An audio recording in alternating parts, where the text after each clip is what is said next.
ঢাক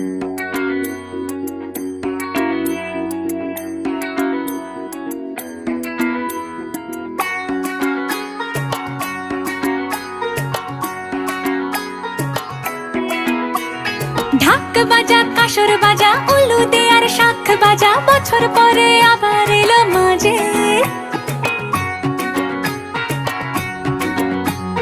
পুজো পুজো গন্ধ নিয়ে, নতুন গানের ছন্দ নিয়ে, শারদ